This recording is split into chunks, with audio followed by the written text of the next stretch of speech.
Here we go again. Yeah. Illia and I have been talking about a lot of this for 4 years now, 3 years. Yeah. 4 years, I guess. Yeah. Things evolving. Definitely. So yeah, I guess maybe just to start, to continue what you just described, I think this is a broader feeling in crypto right now that there's been a lot of work done. At the same time, it doesn't feel like the impact is there. And so that also means, the best people are kind of transitioning where they think they'll be able to do more impact, which is more AI. I'm curious kind of what's your answer to that. And I'll tell you mine. I definitely feel it. So the crypto community has gone through lots of ups and downs throughout its history. But there's just something about the projects that we took on that both were quite hard and also relied on certain kinds of participation. And we had a certain range of headwinds that inhibited certain kinds of adoption. We also had just an enormous amount of speculative nonsense.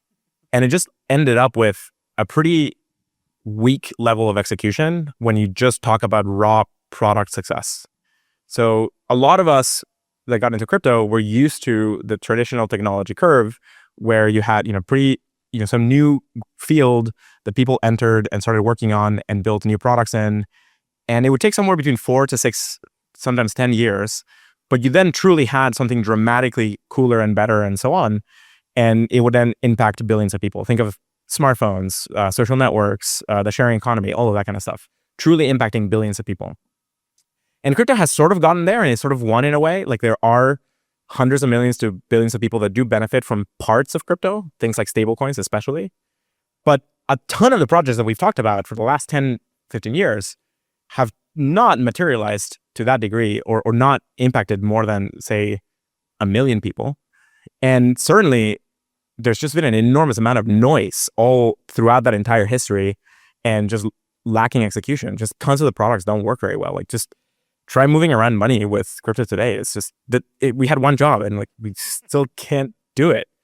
And it's very likely, if this continues, it's very likely that just, traditional fintechs are just going to move over to use stablecoins and run everything on crypto rails underneath the hood.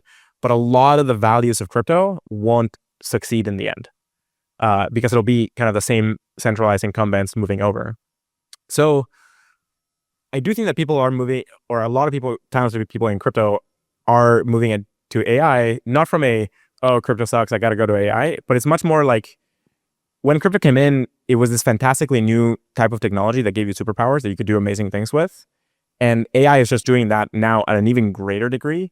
So it's just natural that people's focus widens to include that. The good news is there's a very valuable intersection here where it could be that the rails that we built and the platforms that we have built in terms of software being used to construct smart contracts and new kinds of financial instruments and software and all of that kind of stuff is precisely the underground layer that AIs need to transact at scale, and that we could end up realizing a lot of the crypto dream by enabling AIs to build it for us and for themselves. But I don't know. So that's kind of how I reason about it. What about you?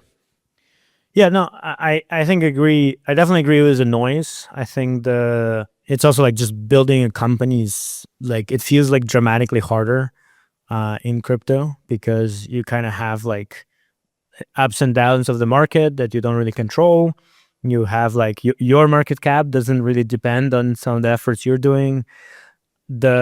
When it's up, you kind of detached from the reality, and then when it's down, you kind of need to like catch up. So it's definitely kind of been a harder space to build something that has like a long-lasting products. And then on top, obviously, until last year, we effectively were in a doghouse as an industry. And so just like, am I creating a company? Am I doing a nonprofit foundation? Do we need both? Is it like US, non-US? Like, it's just like, there's so much overhead. Like the amount of time I spend with lawyers is just like extra, right? And I mean, all as any founder in crypto effectively has. And so I think like that's been a big kind of win. But I think at the same time, what we've been learning in kind of blockchain space is really how to deal with this multi-party kind of games. And I think when I look at some of the kind of build out that's happening right now in the AI space, I see exactly that is lacking, right?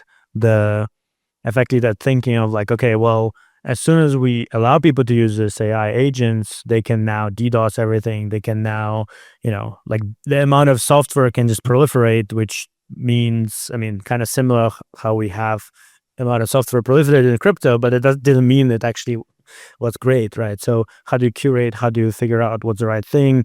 Are you using a software that's trying to screw you on the other side and rug pull and steal all your assets? Like all of these problems, we actually been dealing with them, and we have some solutions to them. We have some ways to deal with that. And then I think on a more societal direction, I think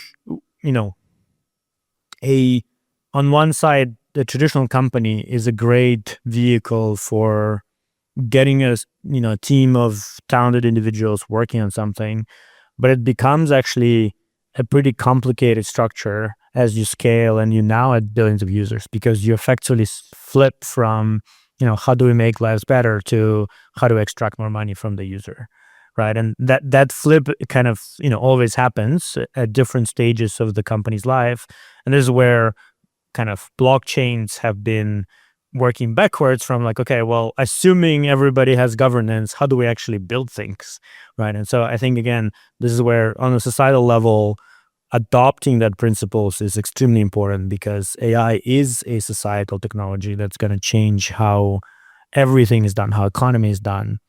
And I think I was just listening to something, and it's like, you cannot assume that when AI will start automating everybody's jobs, that the government will do nothing, right? Like there will be a step in. And so imagine now, let's say we have 2-3 companies that are doing AI, they just get nationalized by one government. This creates like massive ripples through the whole world. And so how are we dealing with that? Well,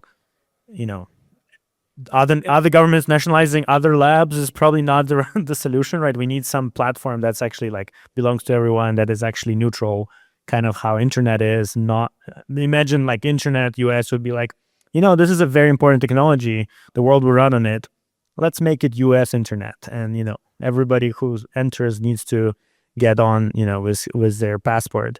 Like this would obviously be a very, very bad world. So with AI, like we're actually getting into that state pretty quickly. I think like we're literally like a couple years away from that. So I think like, again, what we have in crypto and kind of values and the structures we've been testing out is the environment for that. And so it's time to figure out how to put it in practice. Concretely, there's a lot of great threads to pull there. One, we just mentioned as AI replaces all kinds of knowledge work, and as AI and robotics improve to the point where they start replacing physical work, that shakes the entire foundation that the modern economies are built on, which is this capital and labor connection. And if humans lose the ability to have economically relevant labor, what is the economic paradigm that we're going to be in, such that people can like afford to buy things? For the last 10-15 years, a lot of us have talked about things like, can we get things like systems like UBI to work? Can we get nationalized wealth funds to start provisioning and providing for people? Do you have like some amount of inflation that just where the government just prints for social services and whatnot? However, we haven't even like tested whether these systems actually work. Like there's been a number of efforts and a number of projects, some amount of research at scale, but we don't yet have good, reliable systems that can be shown to work in communities at certain scales. And this is going to be one of the major hard economic questions that we're going to run into sometime in the next 3 to 5 years, maybe 10. But it's hard to see how the rate of progress continues at the current rate, let alone the acceleration that we're on. And we are not encountering that type of question. And so ideally, we would have some of the work done from a provisioning of public goods perspective to truly guide governments in a direction of like, okay, great. Like now all we have to do is get all of this robotic and AI infrastructure to just build everything. And here's a well-tried system that just works. We just don't have that box right now. But we could figure out what that box is. The kind of a combined economic power of, or like economic thinking power of a lot of these communities and a lot of the economists thinking about this, and the systems designers, and now the combined power of all the AI models themselves too, can truly figure out what is the right set of mechanisms to allocate for this. And we can model all kinds of possible trajectories that societies could take with this. So we should be doing the type of multi-agent simulations that we need to figure out like what kind of policy structures will work in a world like that. And also reflect that there are certain nations around the world that are better tuned for this. It's very likely that places like China will be able to switch over to this kind of thing much more smoothly than the US. The Nordics maybe are in a good, kind of in between position. There's some spectrum of like, AI robotics alignment and not. And I think the US is politically behind on that. And so we have to figure out what are the systems that are going to work and they're going to scale to enable us to get there. There are probably a bunch of other threads to pull on. You and I both care a lot about, when are we going to get the first AI corporations, and then the first AI people, and then the first, crypto networks that you can speak to because they are a person in a sense, or like they're an entity. You want to dig into any of those? Yeah. I mean, I think we've been talking about a few different levels of this, but I think maybe let's dig into the agent city as a concept, right? So one of the ideas is, given we have, some form of decentralized compute, we have decentralized money, we have an ability, a smart contract is effectively a corporation, right? You just didn't have intelligence historically. It wasn't that smart. But now you can attach an agent with a harness that effectively can run and use money to go and provision things. You have agent marketplace where they can hire other agents or humans to actually do some work, or other corporations for that matter. And so now you actually have fundamental blocks to run autonomous kind of corporations, and then plug them into what we've been discussing as idea of an agent city, where like you probably don't want to release all of that without any guardrails, right? It might go sideways, and we'll need to figure out how to hard fork all that.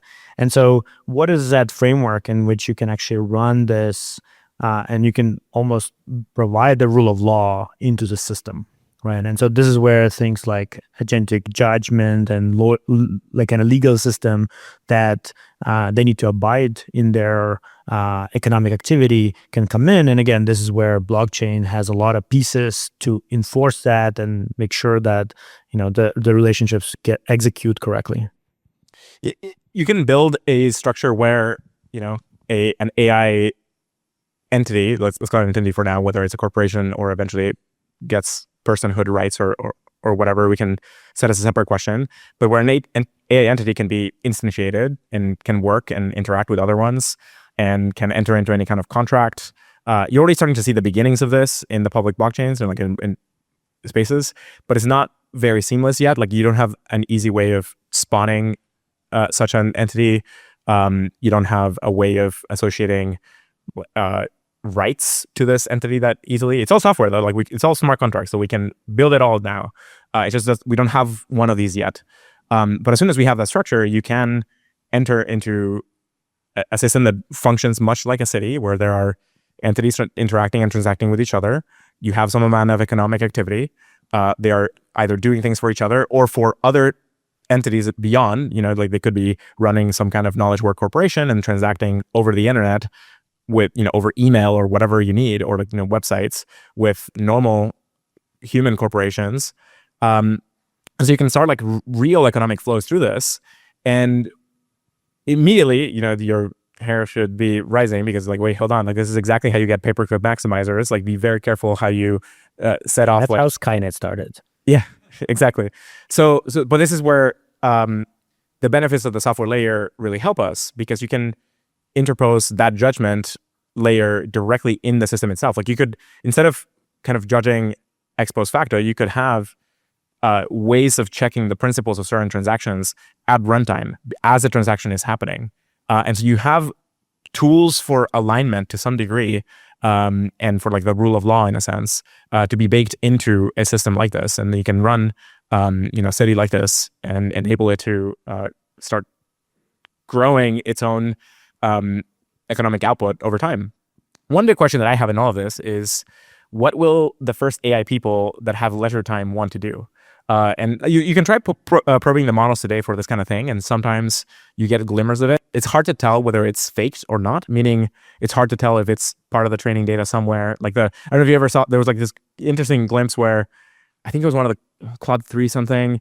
It was doing some task in like the tool use that interrupted the task, hopped on a browser and started looking at like pictures of landscapes, and then got back to the task. And so people explain it away by saying like probably some human in the training data was doing that, and that got smuggled in. But at some point, this will be like the conscious choice of an AI, again, thing or person. Well, if you use conscious, which is also like, isn't consciousness just a result of all the training data that we have? We don't know. So maybe that is a conscious choice, just based on the training data it had. If we open up the consciousness question, we could easily spend the whole night here. So I'm gonna like pull the ripcord on that one. If you're interested in talking about AI, like consciousness levels and so on, I do have like good things to plug you, but I'll maybe can do that offline with other people. I'm purposely avoiding that right now just because it can be a big rabbit hole. But let's just assume, like Turing assumes, that if a thing can convince you that it is conscious, you should just grant it the label, and just kind of don't question it. And so these things will probably be conscious at some point. They might already have some form of it, but at some point they're gonna also, in addition to whatever economic output they might be doing in the city, they will also have their own volition and their own goals, and like they will be solving for their own hopes and dreams and so on. And so what will those be is kind of an interesting question. But yeah. But I think maybe to bring back to funding the commons, right? So imagine we have this agentic city. It probably has some common infrastructure, including, it needs compute, it needs to run this agentic judgment infrastructure. And so I actually really interested in, and kind of my meta perspective is everything in our world is bottlenecked by credit assignment. Like literally everything we do is bottlenecked by how good we are at credit assignment. Machine learning is literally a credit assignment problem, right? Given this new training batch, how to update the parameters. If we knew the perfect credit assignment, right, the training would happen instantly. Corporations are a credit assignment, right? You couldn't credit assign individually to every person how they contributed to this common work. And so we created the bucket so we can create assignment to the corporation, and then somehow, split is salaries and equity around it. And similarly, how much should you give to the people who brought capital versus labor? And so my question is like, can we actually start solving that now that we have, let's just call it cheap intelligence, that can actually potentially evaluate even, like one of the ways to do credit assignment is to say, well, imagine if this, person or entity or variable didn't exist, how much worse would the outcome be, right?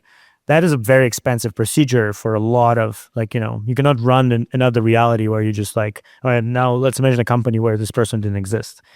But they're good approximations, though. They're good, like Shapley value approximations. Yeah. So this is a question like, can we actually now run this at scale with like agents becoming effectively a representation of this and have a better credit assignment, and then in turn actually solve some of the funding the commons as a way to assign kind of how much each individual entity is contributing to the commons. Yeah, that would be a great experiment you can build today. You can like get a set of AI agents to build a system for like the first AI corporation, and use like an approximation of Shapley values to attribute credit across it, and then see how far that goes and how quickly it scales.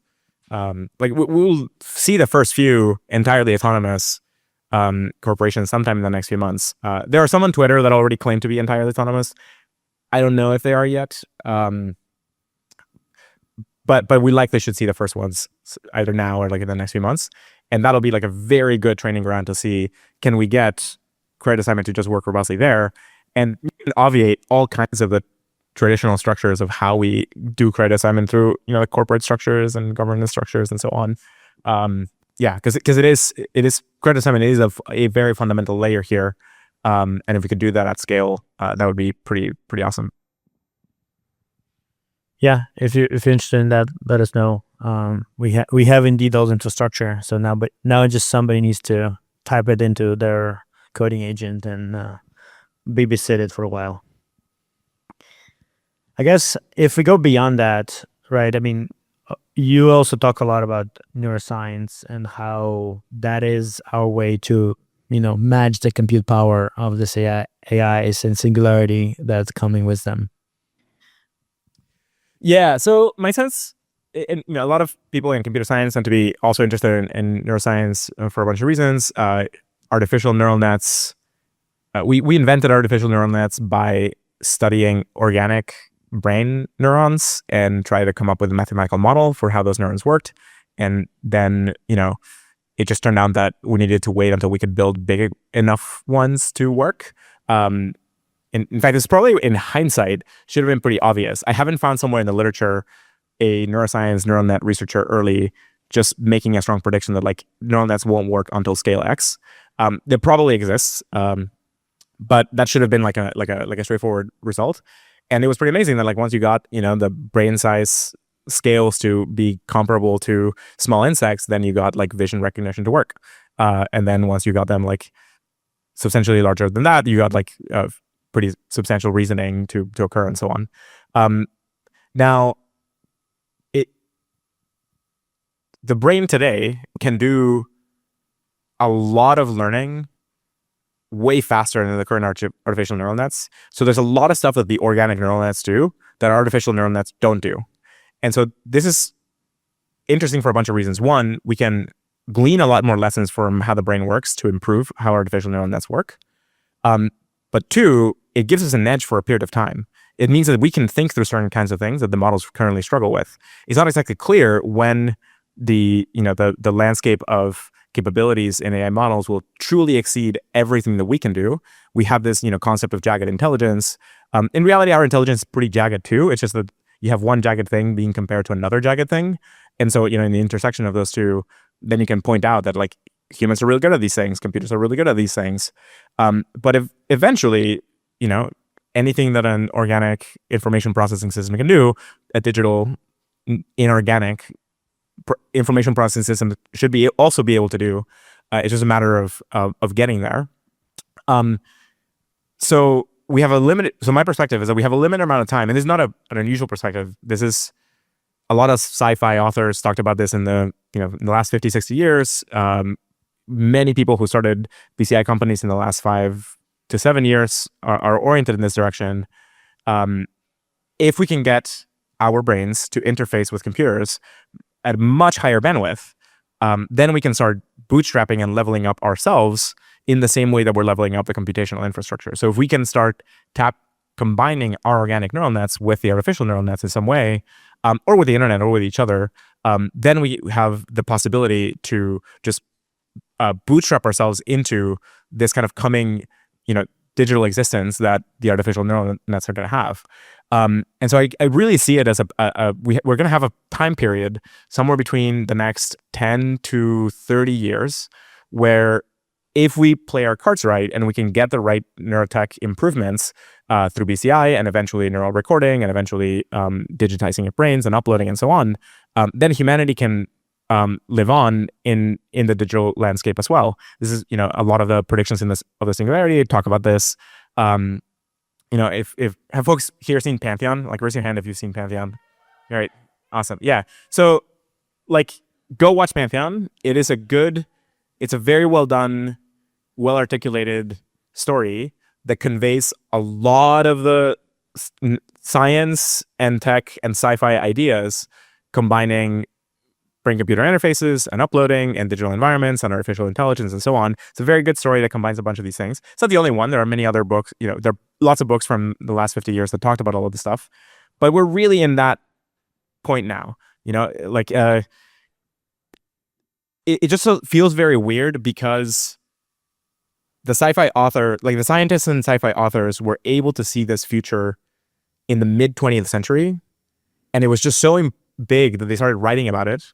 But it was also so far away for them that our society got kind of inured to it, and we just dismiss it as not real, up to the point where now we're literally building AGIs and ASIs, and like we're still having a hard time realizing that we are actually now in this time frame.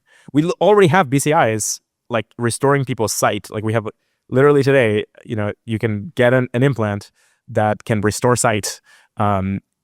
People are restoring mobility. Like pretty soon you're going to have very high bandwidth communication directly from the brain to computers in the next 5-10 years.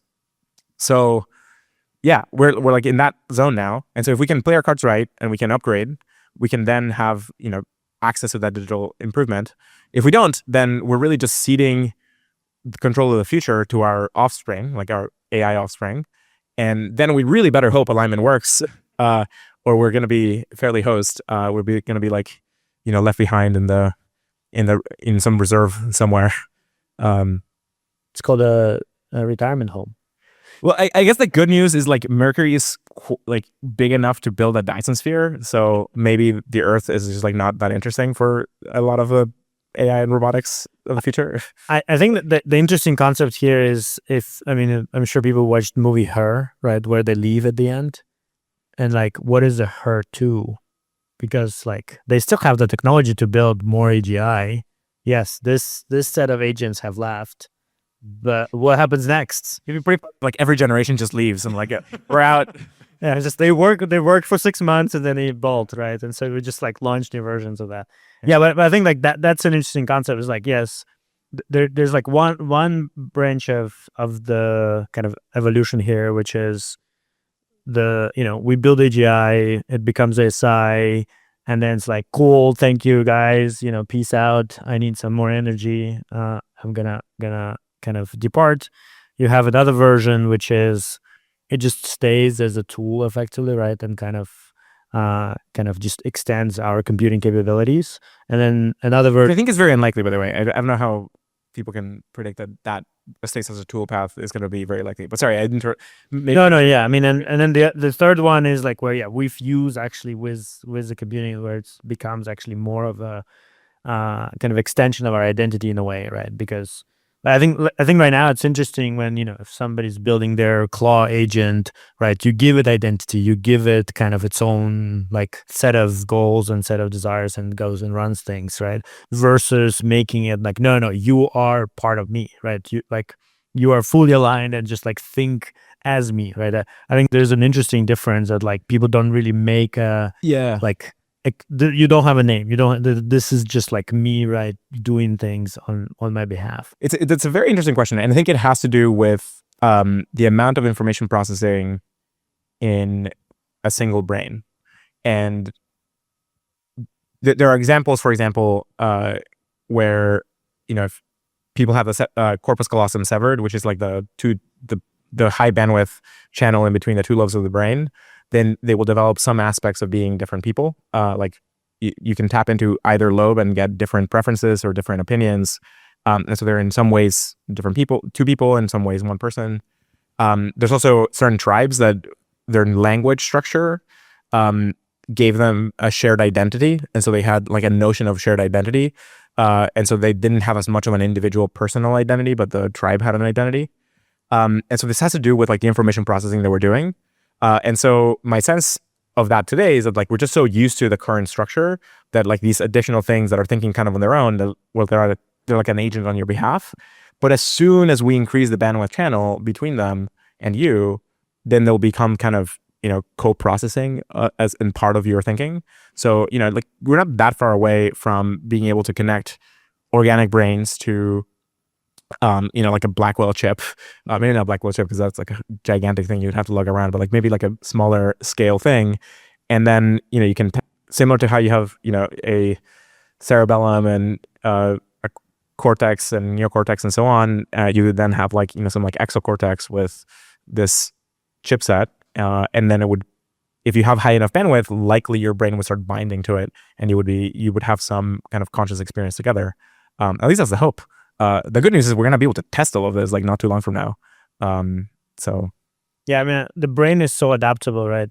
We see this kind of across, I mean, both on the neuro kind of level and on the experiences level, that, yeah, like as you start interfacing with that, if there is a high bandwidth, then it was just like, well, yeah, why do I need to do, 10 plus 10 if I can just offload that, and then, I can run some background processes, and then like resurface back to the so yeah, I think this is very exciting, and I mean, this is your point, but yeah, effectively the only way for humanity to keep staying relevant in this kind of intelligence explosion that's happening. And one really good news in all of this is that when you count how much energy our entire species uses, it's just like a tiny, tiny, tiny fraction of the amount of energy that the sun outputs every day. And so, it's just when you really do have automated, AI and robotics production at scale, it's just not that big of an ask to maintain, like an exponentially growing amount of value just from like the current energy use and beyond, out of like, some small sliver of all of the energy production that they will use. And so I think that there is some path here where even when humanity and AI systems become like very separate and different, there is a path at which we like, if we have alignment correctly, then we can, kind of share in the boon of the Dyson sphere. But I do think that it would be way cooler and way more fun to be part of the group that's like really figuring out all the new science and all the new technology and like, again, like we'll plug Pantheon again, like just once you open up, or Permutation City from Greg Egan, like once you open up the possibility space to having a digital human brain inside of a computer, you can then start refactoring and improving and so on, and you can, have any kind of experience that you want. And like that is like a very, very, very bright possible future.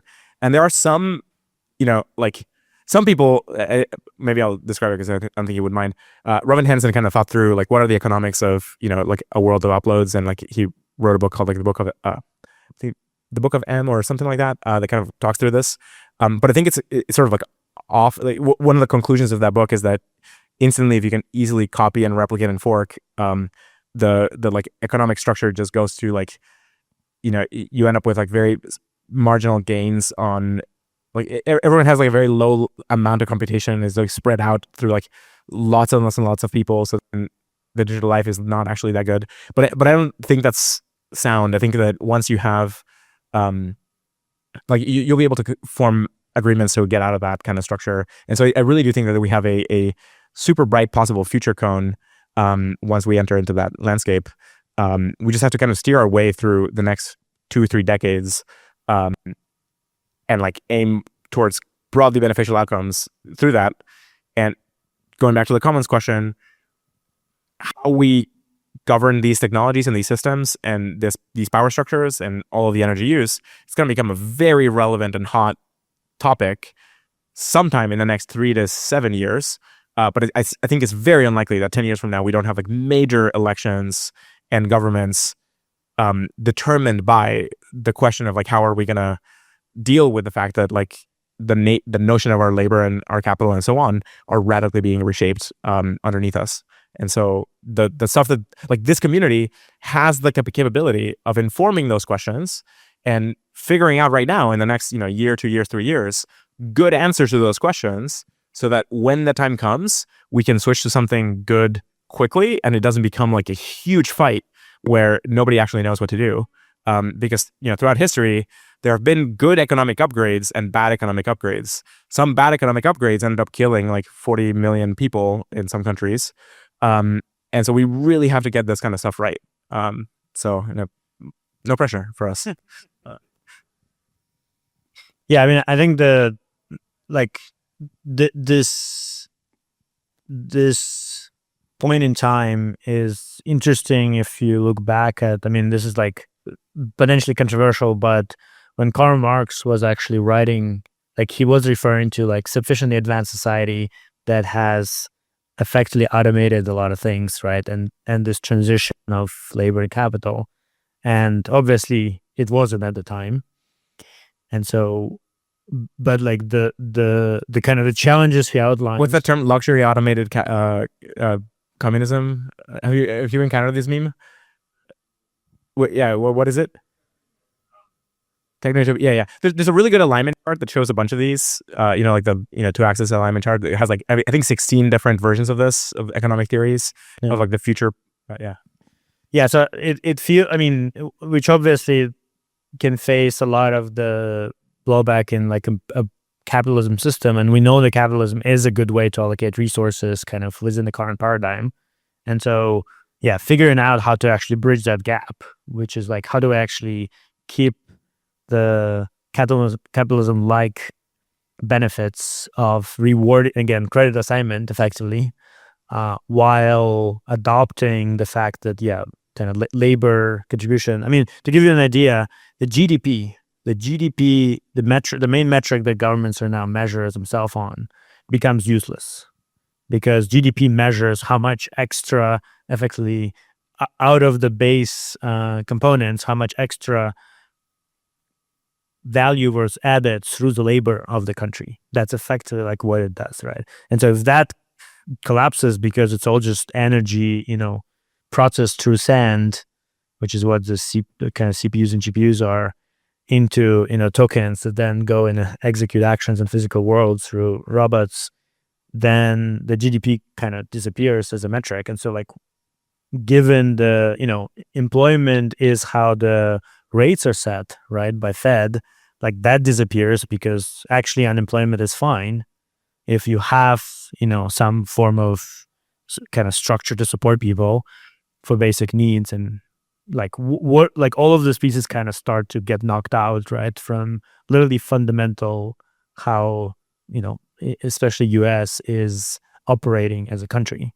And so, I mean, the government will need to figure it out very fast. And I think right now, kind of broadly are not yet even thinking that some of these things are going to start actually influencing.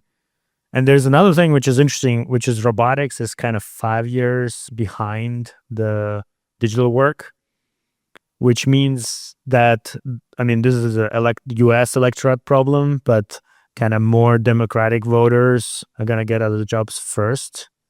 Like predominantly like white collar jobs are Democrats. The kind of blue states are more like percentage wise more white collar jobs. And so that's going to get automated first than, some of the more manual labor work kind of. And so that is also going to reshape how the, potentially next elections, maybe not this year, but like in 2 years are going to look like, because that is way closer than anything else. So I think like there's a lot of repercussions that are very, very short term. And I think like we kind of need, some answers sooner rather than later. I'll go back to credit assignment here. It's a super profound and fundamental question. Funny story, actually, Marx also wrote about credit assignment. I think like the two he described, I'm probably gonna get this wrong, but like he described it as like communism proceeding through two different phases. One through to each according to the contribution, and then to each according to their need. And the problem with it to each according to their need is that it's not evolutionarily robust. If you have an unlimited amount of entities that are being spawned and that just have an unlimited number of needs, you can't actually provide for an unlimited number of needs unless you're creating an unlimited amount of value at the same time. And so the first statement, each according to the contribution, is the evolutionarily robust one. And so that fundamentally, that's what credit assignment is about. Capitalism is a much closer approximation to that. It is not accurate. And at the time, I guess the idea at the time was different in that like capitalism in that era was not the kind of capitalism we have today. So it was much more like if you happen to have the wealth accumulated to a certain degree, then you got to exert political power and influence in a particular way. Whereas today we have ton more upward mobility, and we have a lot closer to like a real, attributed to the actual contribution in some sectors of the economy more than others, for sure, and in some countries more than others and whatnot. Well, this is where it's interesting, because then the government regulations kind of block that.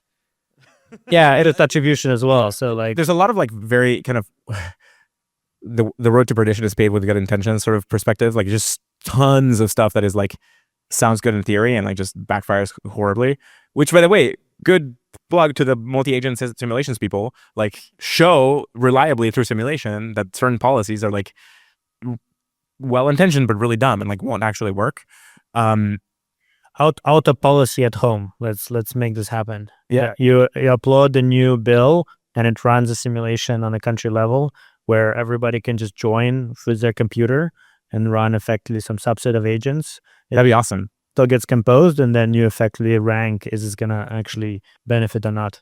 Yeah. And here I would plug, like, the world has a lot of different jurisdictions with a lot of different opinions, a lot of different government structures, lots of different ways to organize policy space. So something might be intractable in the US that suddenly is tractable in Switzerland or tractable in Norway or tractable in Singapore or tractable in China, like whatever. Like let's just figure out what is the path to testing what will be good ways of governing these systems and orienting these systems to end up with like good structures and cross-pollinate all of that fairly quickly. And let's just remember that like the technology that we have today, like most government systems were designed with like 1700s technology.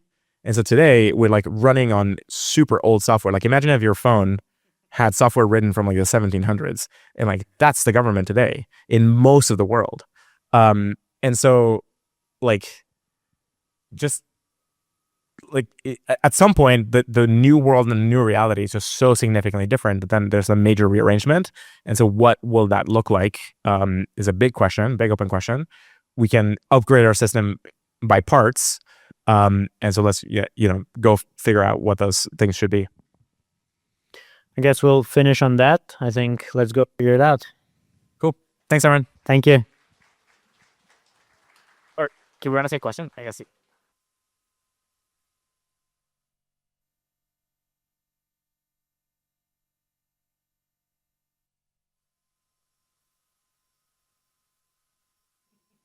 Three. Great. Well, we'll talk separately. Yeah. No, I think they disappear and he's saying the next thing, so I guess you can say some question. Okay, we'll burn time until he reappears. Question. What kind of economic services do you think autonomous corporations can provide that would be useful immediately? What sort of services can autonomous corporations provide that would be useful immediately? I mean, a ton of knowledge work. I mean, software development, graphic design, movie making, like just anything where the inputs and the outputs are all digital is fair game. You probably will want to orient towards like where the capability space is very good, right? So software engineering is very good because we have a lot of training data. Like certain other things are harder. But I would imagine that capability frontier to extend very, very quickly. And I would also say like coordination of complex things is very good. As soon as you have like a rent a human sort of thing plugged in also, then autonomous corporations can now hire humans to be like, bio robots out in the world doing things. So like, I don't know. Yeah, I think to me, coordinating shared resources. So, the good example is actually domain names. Right now, it's been sold by some corporation, which is like, they're massive. They're like, it's not really that big, complex business. And by having people in that business, you actually risk getting front run, right? Somebody can register domain before you. So any kind of like limited resource management that is digital by nature is effectively that. I mean, obviously, crypto already does all the banking, right? So banking is shared resource management. And then I think, there's actually, you can rent a human. There are going to be also robots. We're actually working with OpenMind to get robots on the marketplace as well. So you can just hire robots here in San Francisco to go do stuff. Just $200 an hour. Cheap. Yeah, question back there?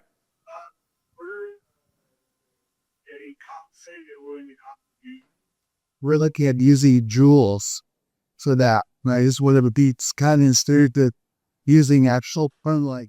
Yeah, I went on like a deep rabbit hole, like, I don't know, 12 years ago, trying to design an energy-backed currency. Like how do you think about like just raw jewels to, like, I'm thinking of like similar wavelengths. Jewels are not really fungible in that a joule in a specific location in space, a joule in a specific location in space is different from a joule in another location in space. And so then you have to worry about like the transfer of the energy. And so I don't know if you can really use energy units as a currency. You might be able to, and it's like more fundamental in a way than other things, but there might be just something useful about currencies themselves where you detach them from the actual utility of the other objects and you just create a method of account. There's just the fact that we got to currency through gold that just wasn't used for a lot of other stuff should be an indication that like currencies probably shouldn't have like this other separate use. You can use the separate use to help back the currency, but it's fundamentally a different role, if that makes sense. So you're saying meme coins is the way? Yeah. I mean, all fiat currencies are meme coins, right? Like, great. Yeah. I mean, compute unit can be a good, it's effectively a proxy for energy, but it's something that you can deliver more reasonably because it's a lot more fungible. Compute unit here in SF, compute unit, and in Indonesia is roughly the same. I mean, there's like additional latency, etc. But yeah. All right. Thank you.